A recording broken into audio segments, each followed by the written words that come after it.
Hey everyone, welcome back. So in this video, we're going to talk about tarreward.com, whether it's legit that you can get a $750 Target gift card or just a scam.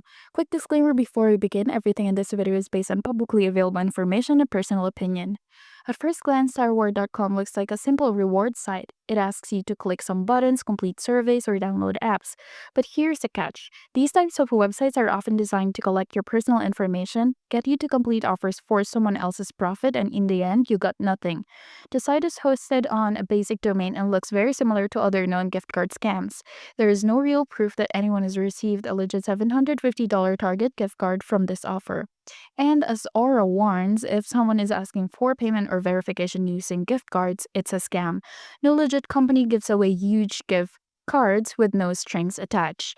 Now, tarreward.com is most likely a scam. The $750 gift or Target gift card offers is just a bait to lure people into handing over their data or waste time on fake tasks. Now, if you found this video helpful, don't forget to like and subscribe. Thank you for watching, and I will see you in the next one.